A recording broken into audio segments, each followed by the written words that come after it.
Most of the creative crafts of rural Ireland came into existence because there was a raw material available locally to provide the basis of that craft. The common bulrush, Scirpus lacustris, grows profusely in freshwater lakes, rivers and ponds in all parts of Ireland. For many centuries, people have twisted this fibrous material into ropes or have woven it into St. Bridget's crosses, baskets, ceiling linings, mats or even mattresses.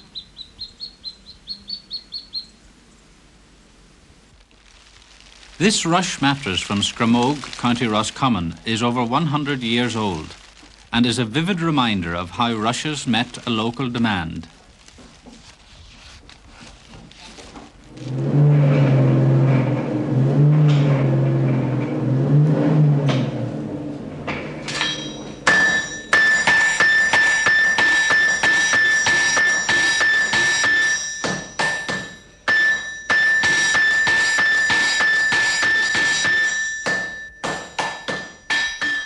Rural communities in Ireland remained self-sufficient until comparatively recent times. The craftsman who catered for the day-to-day needs of any neighbourhood was essential in rural society. Of all the forgotten craftsmen of rural Ireland, the blacksmiths are the most fortunate. They have survived, though in severely diminished numbers. Their craft remains basically the same as it has been for almost 2,000 years.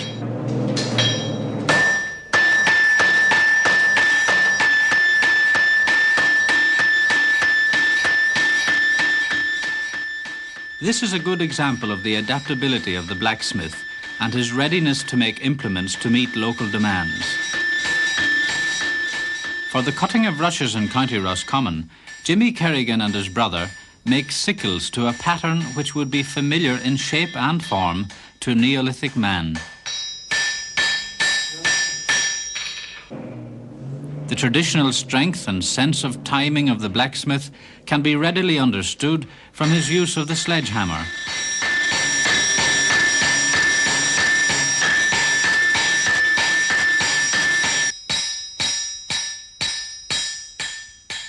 It is small wonder that this craftsman was held in high esteem, if not even awe, in times gone by.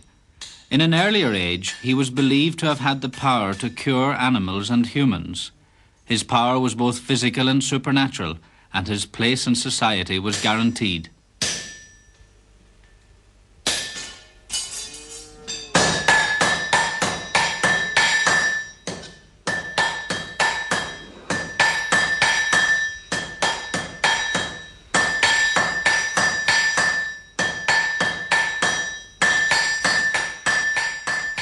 In the past, when animals were roasted, certain portions were reserved for specific people according to rank.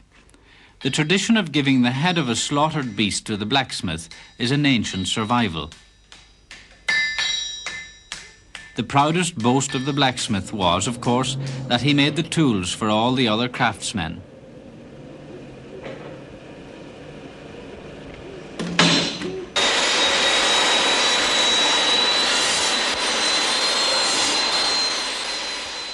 He manufactured spades for digging, billhooks for cutting, and a variety of other hand implements like thistle tongs, which are long since forgotten.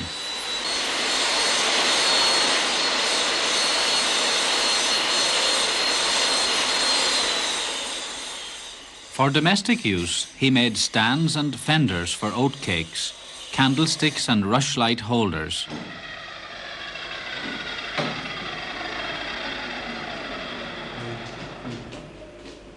The beauty and design of some of his smaller items are among the finest examples of rural crafts in Ireland.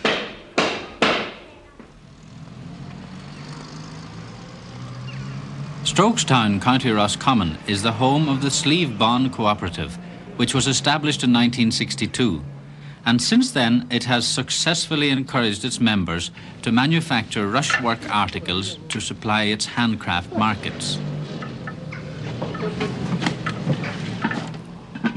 Each July, when the rushes are in bloom, people from Strokestown and the surrounding district gather to harvest the rush.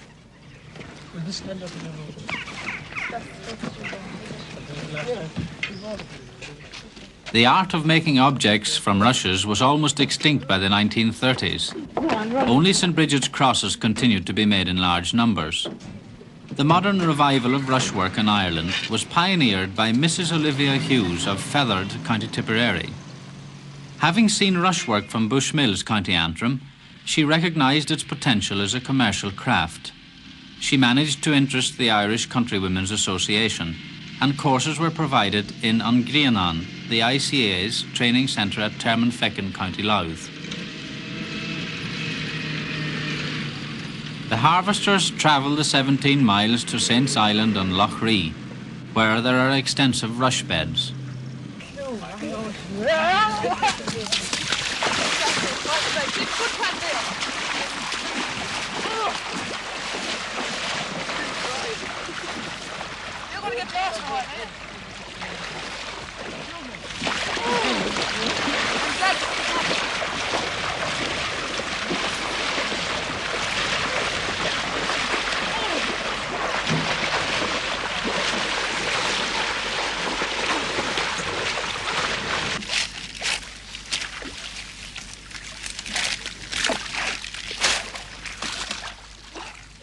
The rushes are cut with Jimmy Kerrigan's sickles. I think they're a fly, actually.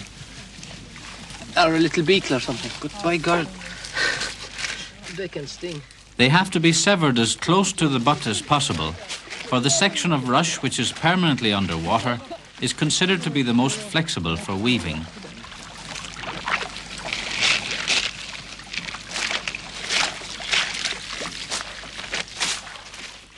The harvesting takes place in July, when the rush is fully grown, and goes on for about 2 weeks until sufficient quantities have been saved. No. Unlike seaweed, there are no traditional rites involved in the cutting of rush. It's there, we'll hit on it. It takes 3 years for a bed to come back to full strength after cutting. The rushes are highly buoyant, and the bundles are reminiscent of the rafts or boats which were used until the 1930s by the people of Derry Cahill and Fiva in County Roscommon. The local name for this boat was Clee Hullaga, or flood raft. These rafts were widely used on the River Suck and in the surrounding areas when there was flooding.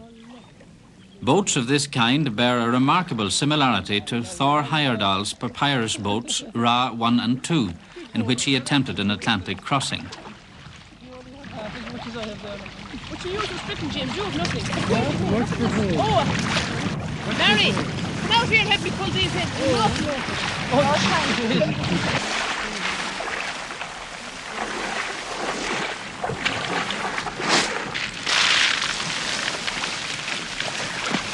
Grab them up there, because they won't go in there.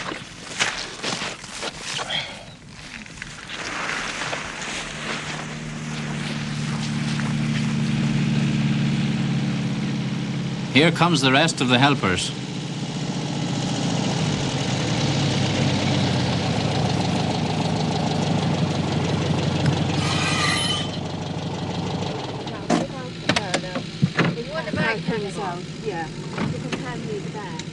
The rushes are perfect for saving.